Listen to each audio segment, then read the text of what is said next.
Hello everyone, आज हम start करते हैं रिफ्रैक्शन ऑफ लाइट। उससे पहले प्रीवियस लेक्चर में जो भी हमने पढ़ा उसे डिस्कस कर लेते हैं। तो हमने इससे प्रीवियस लेक्चर्स में हमने रिफ्लेक्शन के बारे में बात की थी। तो रिफ्लेक्शन क्या होता है? Ray of light bounce back in a same medium. अगर कोई भी लाइट रे किसी रिफ्लेक्टिंग सरफेस पे आके स्ट्राइक करती है तो आफ्टर रिफ्लेक्शन वो बाउंस बैक होने के बाद वो उसी मीडियम में वापस चली जाती है। जैसे कि मैंने यहाँ पे एक रिफ्लेक्टिंग सरफेस ड्रॉ की, अब कोई लाइट रे आई, इंसिडेंट हुई, मिरर से स्ट्राइक करने के बाद या कह लो रिफ्लेक्टिंग सरफेस से स्ट्राइक करने के बाद उसी मीडियम में क्या हो गई, वापस चली गई। और हमने इसमें ये भी पढ़ा कि जो लाइट है वो हमेशा स्ट्रेट लाइन पाथ ट्रेवल करती है। Light travels in a straight line path which is called rectilinear propagation, और उसी को हम क्या बोलते हैं? रेक्टिलिनियर प्रोपेगेशन भी बोलते हैं। अब अगर मैं आपको कहूं कि ये जो लाइट रे है, अगर ये एक मीडियम से, अभी हमने कहा कि किसी सरफेस से टकराने के बाद उसी मीडियम में क्या हो जाती है, वापस चली जाती है। तो अगर ये एक मीडियम से दूसरी मीडियम में चली जाए तो क्या होगा?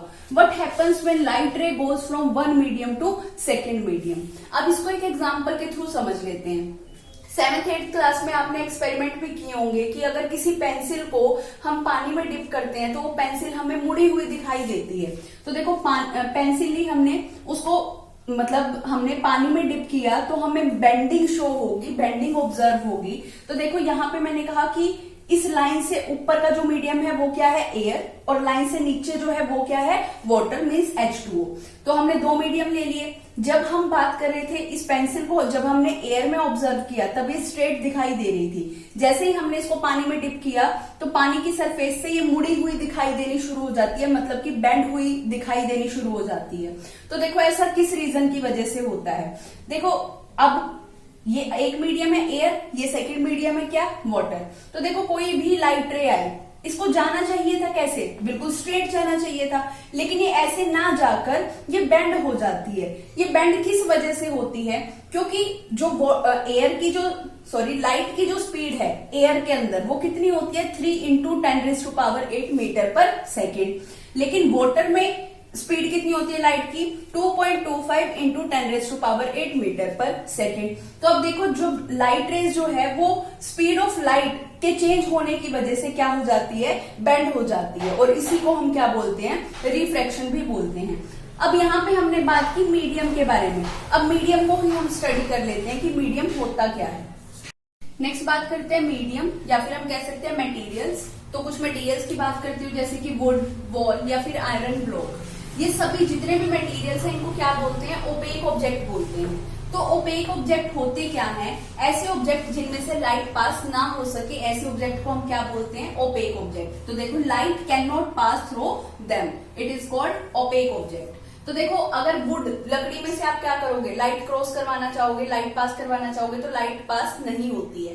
जैसे कि एक एग्जांपल के थ्रू बताती हूँ। मान लो आप एक रूम में बैठे हो और उसमें आपने कोई लाइट सोर्स ऑन कर रखा है, मान लो बल्ब ऑन कर रखा है, तो दूसरे रूम तक उसकी लाइट क्रॉस होके, मतलब वॉल में से पास होके वो लाइट दूसरे रूम तक नहीं जाती है। ऐसे ऑब्जेक्ट को हम क्या बोलते हैं? ओपेक ऑब्जेक्ट बोलते हैं। इसी तरीके से अगर मैं कुछ और मटेरियल्स की बात करूं तो जैसे कि एयर, ग्लास या फिर वाटर H2O, तो ये सभी क्या है? ट्रांसपेरेंट मटेरियल हैं। मतलब कि ऐसे मटेरियल जिनमें से लाइट इजीली पास हो जाती है, ऐसे ऑब्जेक्ट को या ऐसे मटेरियल्स को हम क्या बोलते हैं? ट्रांसपेरेंट मटेरियल बोलते हैं। अब ये जो हमारे पास ट्रांसपेरेंट मटेरियल है, इन्हीं को हम बोल सकते हैं ट्रांसपेरेंट मीडियम, क्योंकि इसमें से लाइट इजीली पास हो जाती है। इन्हीं ट्रांसपेरेंट मीडियम को हम ऑप्टिकल मीडियम बोलते हैं लाइट की लैंग्वेज में। तो लाइट में हम इनको क्या पढ़ते हैं? ट्रांसपेरेंट मीडियम को ऑप्टिकल मीडियम। अब फर्दर ये आगे दो टाइप के होते हैं, एक होता है ऑप्टिकल रेयर और एक होता है ऑप्टिकल डेंसर। दोबारा से रिपीट कर देती हूँ। देखो ऐसे ऑब्जेक्ट जिनमें से लाइट इजीली पास नहीं कर पाती वो होते हैं ओपेक ऑब्जेक्ट। ऐसे ऑब्जेक्ट जिनमें से लाइट इजीली पास कर पाती है उनको बोलते हैं ट्रांसपेरेंट मटेरियल या ट्रांसपेरेंट मीडियम भी कहा जा सकता है, जैसे कि एयर, ग्लास या फिर H2O। अब इन्हीं ट्रांसपेरेंट मीडियम को हम क्या बोलते हैं? ऑप्टिकल मीडियम बोलते हैं। और यही दोनों मीडियम फर्दर आगे दो टाइप के होते हैं, optical rarer and optical denser. Next अब बात करते हैं ऑप्टिकल रेयरर मीडियम की। तो ऑप्टिकल रेयरर मीडियम ऐसा मीडियम होगा जिसमें से लाइट इजीली पास कर पाएगी। For example air. एयर क्या है? रेयरर मीडियम है। देखो अगर मैं एयर को समझाऊं, जैसे कि सन से आने वाली लाइट जो है वो एयर के थ्रू हमारे तक पहुंचती है, मींस इजीली हमारे तक पहुंच जाती है। तो ऐसा मीडियम जिसमें से लाइट इजीली पास कर पाए, ऐसे मीडियम को हम क्या बोलते हैं, ऑप्टिकल रेयर मीडियम बोलते हैं। अब इसको एक और तरीके से मैं आपको समझा सकती हूँ। जैसे कि आपको पता है जो एयर है वो क्या है, गैसेस का मिक्सचर है, और हमें पता है जो गैसेस होते हैं उसमें जो मॉलिक्यूल्स होते हैं वो क्या होते हैं, दूर दूर प्रेजेंट होते हैं। तो मॉलिक्यूल्स दूर दूर प्रेजेंट होने की वजह से जो लाइट रेज हैं वो इसमें से इजीली क्रॉस कर पाती हैं। तो इसलिए ऐसे मीडियम जिनमें से लाइट जो है वो इजीली पास कर पाए, तो ऐसे मीडियम को हम क्या बोलते हैं, ऑप्टिकल रेयर मीडियम बोलते हैं। और इसका एग्जाम्पल क्या है, इसका एग्जाम्पल है एयर। इसी तरीके से अगर मैं बात करूं ऑप्टिकल डेंसर मीडियम की, तो ऑप्टिकल डेंसर मीडियम क्या है, जिसमें से लाइट को पास होने में थोड़ी सी प्रॉब्लम फेस करनी पड़े, ऐसे मीडियम को हम क्या बोलेंगे, ऑप्टिकल डेंसर मीडियम बोलेंगे। अगर मैं इसका एग्जाम्पल आपको बोलूं तो वाटर। अब वाटर है, वाटर के जो मॉलिक्यूल्स होते हैं तो वो क्या होते हैं, थोड़े से क्लोज होते हैं। क्लोज होने की वजह से जब लाइट इसके अंदर से पास करेगी तो क्या होगा, उसको थोड़ी प्रॉब्लम फेस करनी पड़ेगी। तो ऐसा मीडियम जिसमें लाइट को क्रॉस करने के लिए थोड़ा लड़ना भिड़ना पड़े, ऐसे मीडियम को हम क्या बोलते हैं, ऑप्टिकल डेंसर मीडियम।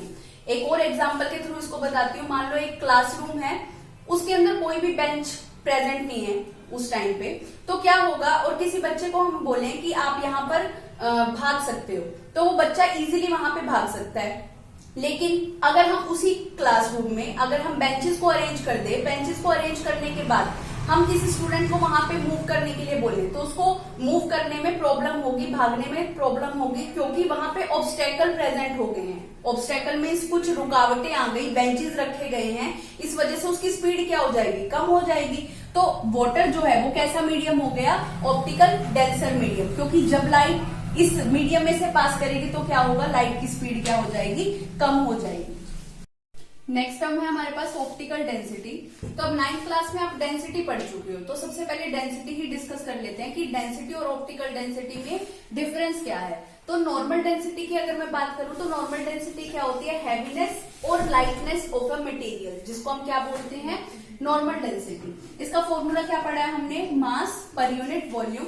अब देखो ऑप्टिकल डेंसिटी की अगर मैं बात करूं तो ऑप्टिकल डेंसिटी क्या होता है, how much a material is able to slow down light, कि मीन्स लाइट की स्पीड को कितना स्लो डाउन कर रहा है कोई मटेरियल, उसी एबिलिटी को हम क्या बोल रहे हैं, ऑप्टिकल डेंसिटी। या फिर हम कह सकते हैं ability of bending of light. तो मीन्स कि कितनी एबिलिटी है कि वो जो मीडियम है या मटेरियल है कितना लाइट को बेंड कर पा रहा है, उसी को हम क्या बोल रहे हैं, ऑप्टिकल डेंसिटी बोल रहे हैं। तो अब देखो, more will be the optical density. किसी मीडियम की डेंसिटी क्या है, ज्यादा। जिस मीडियम की डेंसिटी ज्यादा होगी उस मीडियम में लाइट की स्पीड क्या होगी, कम। तो slower will be the speed and larger will be the bending, और लाइट क्या होगी, ज्यादा बेंड होगी। तो जैसे एक एग्जांपल के थ्रू मैं आपको बताती हूँ। जैसे अगर मैं कहूँ एयर, एयर क्या है, रेयर मीडियम है, मींस उसकी डेंसिटी क्या है, कम। तो वहां पे डेंसिटी हो गई कम, तो जो लाइट की स्पीड होगी वहां पर क्या होगी, ज्यादा होगी, और बेंडिंग क्या हो जाएगी, कम। अगर इसी का अपोजिट एग्जांपल लूं जिसमें डेंसिटी ज्यादा होती है, अगर मैं एग्जांपल ले लेती हूँ वाटर, वाटर की डेंसिटी क्या है, एयर के कंपैरिजन में ज्यादा है, तो मोर है, more will be the optical density, density वहां पर ज्यादा है, तो वाटर में स्पीड क्या होगी, लाइट की कम होगी, और बेंडिंग क्या हो जाएगी, ज्यादा हो जाएगी। Ability of bending of light को समझने के लिए हम एक और इम्पोर्टेंट टर्म डिस्कस करते हैं जिसको हम बोलते हैं रिफ्रैक्टिव इंडेक्स। वो हम डिस्कस करेंगे नेक्स्ट लेक्चर में।